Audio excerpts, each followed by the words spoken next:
In 25 days, there's going to be a big election in Minneapolis, along with other elections, but that one is going to decide city leadership there for the next 4 years. Already, more than 5,000 people have voted in that, which is pretty incredible when you consider that outpaces the last 2 election cycles.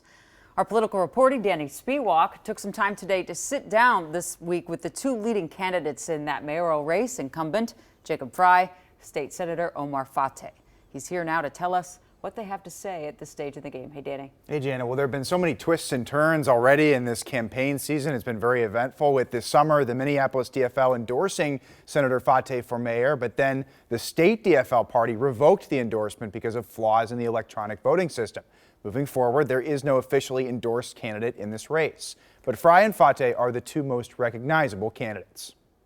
After 8 years in office, Minneapolis Mayor Jacob Frey argues that he deserves a 3rd term. Now is just not the time for on-the-job training. His top challenger, State Senator and Democratic Socialist Omar Fateh, feels differently. When I speak to Minneapolis voters, they're ready for a new direction for our city. Governing the city after George Floyd's murder, Frey and Minneapolis Police Chief Brian O'Hara have slowly grown the ranks of an understaffed force and are working under a court-enforced state settlement agreement to reform MPD. The Independent Monitor has very clearly stated that Minneapolis is making more progress towards a foundation of police reform than virtually any city in the country. But the Frey administration faced questions this summer after it was discovered that Sergeant Mark Hanneman, the officer who killed Amir Locke during a no-knock raid in 2022, was leading use of force training. Were you aware that he was overseeing use of force training within the department?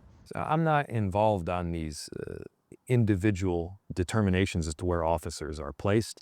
I do agree with Chief O'Hara in ultimately shifting him over to the Officer Wellness Unit. On public safety, Fateh, like Frey, supports further investments in behavioral crisis and mental health response teams. Not every single call warrants an armed officer. But the Frey campaign has criticized Fateh for supporting the failed 2021 charter amendment to dismantle MPD and for previously using a picture on his campaign website with the defund slogan. What is your stance on that? What would a police budget look like? Would you cut funding for the police department specifically? The last 5 years, MPD has actually seen an increase in their police budget year after year after year to historic levels.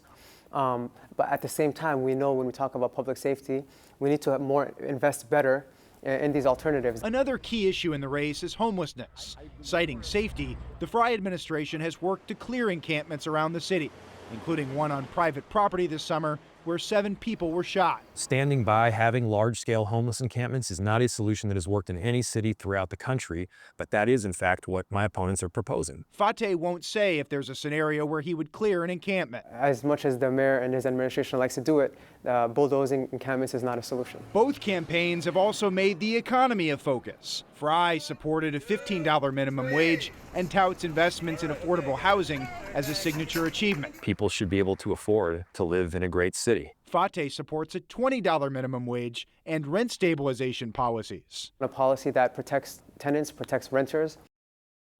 I should note 3 other challengers have also been visible on the campaign trail. That's Dr. Reverend Dwayne Davis, Jazz Hampton, and Brenda Short. With ranked choice voting in Minneapolis, their campaigns will play an important role in this race as well. And we are hoping to speak with all 3 of them in the coming days. Janet, should be a very interesting November 4th. Right, and that ranked choice voting, we can't overstate how much that plays a role in this with those other candidates, right, Danny? Exactly, yes. It's very important to look at them all holistically. You know, they're obviously, you're ranking them, you know, 1 through 5 or however many.